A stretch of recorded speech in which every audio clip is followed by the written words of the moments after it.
Chronology of ఈవెంట్స్లో ఈ విధానం ముందుకు తీసుకెళ్లాలనే ప్రయత్నం గత ప్రభుత్వం కూడా తీసుకుంది.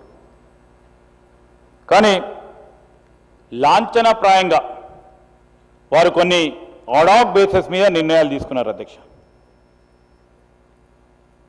అయితే ఈ ఫ్రీ హోల్డ్ దీనిలో రెండు ఉన్నాయి అధ్యక్ష.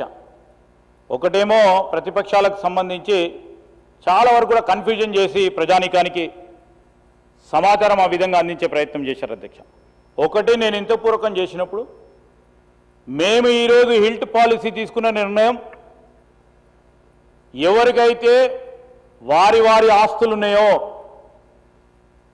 వారికి పూర్తి స్థాయిలో హక్కులు కలిగిన వారి భూమికి సంబంధించి ఫీజు ఏర్పాటు చేయడం జరిగిందో అదొక అంశమైతే గత ప్రభుత్వం టీఆర్ఎస్ పార్టీ ప్రభుత్వం రెండు జీవోలను తీసుకొచ్చింది అధ్యక్ష.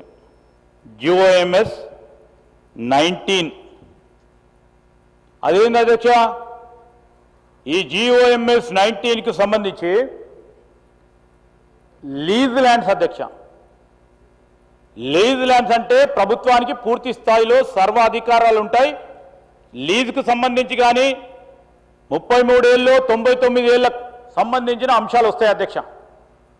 అలాంటి అంశాలు వచ్చినప్పుడు 99 సంవత్సరాలకున్న లీజ్ ల్యాండ్ని ఫ్రీ హోల్డ్ చేసే కార్యక్రమం చేసిన అధ్యక్ష గత ప్రభుత్వం. దాన్ని జీవో తీసుకొచ్చిన అధ్యక్ష. ఆ జీవోకు సంబంధించి కూడా 29/8/2023 department of industries and commerce grant of free hold rights Azamabad industrial estate orders issued. దీనికి సంబంధించి 136 ఎకరాలకు సంబంధించి 136 ఎకరాల 4 గుంటలకు సంబంధించి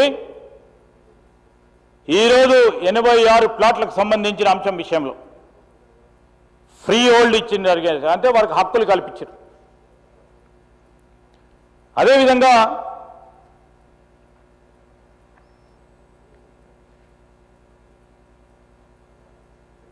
GOMS 16 అని మరొకటి తీసుకొచ్చింది అధ్యక్ష.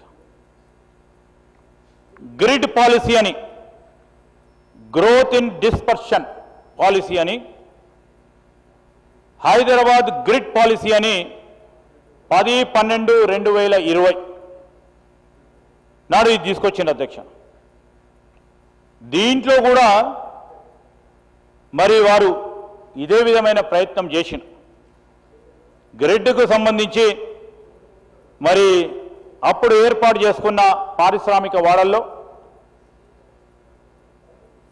ఫ్రీ హోల్డ్ చేస్తూ కొద్దిగా ITSకు సంబంధించి స్మాల్ కంపెనీకి సంబంధించిన పెట్టాలని ఒక ప్రయత్నం చేసిన. ఇది ఈ IT పార్కులకు సంబంధించి వారు 11 ఇండస్ట్రియల్ పార్క్ సంబంధించి 11 industrial parks that are within ORR ఈ IT పార్కులు చేయాలని 50% సంబంధించి మరి IT నిర్మాణం చేయాలని చేస్తే ఎవ్వరు కూడా ముందుకు రాలేదు అధ్యక్ష. చాలా వరకు కూడా ముందుకు రాలే. అదేవిధంగా నేను ఇంత పూర్వకం చెప్పినట్టు ఈరోజు shifting of industries out side 2013 ఏ నిర్ణయం అయితే ఆనాడు ఉమ్మడి ఆంధ్రప్రదేశ్ రాష్ట్రంలో తీసుకున్నామో ఇదంతా కూడా ఈ 45 లొకేషన్స్ ఆనాడు గుర్తు చేశారు అధ్యక్ష, గుర్తింపు ఇచ్చారు. ల్యాండ్ యూజ్కు సంబంధించి కానీ ఈ ఇండస్ట్రియల్ ఏరియా లొకేషన్ అథారిటీస్ అని ఐలా అంటాం అధ్యక్ష. వాటన్నిటి విషయంలో కూడా నిర్ణయం తీసుకొని ముందుకు పోవటం జరిగింది అధ్యక్ష. ఏం మతలబు ఉందని అడిగేవారికి అసలు మీరు అడిగే మా మిత్రులను అడుగుతా ఉన్నాం, అసలు మీరు ఏ నైతికతో మమ్మల్ని అడుగుతా ఉన్నారు? లీజ్ ల్యాండ్ని ఫ్రీ హోల్డ్ చేస్తూ తీసుకున్న నిర్ణయం ఎలక్షన్లు వచ్చే కొద్ది నెలల క్రితం తీసుకున్న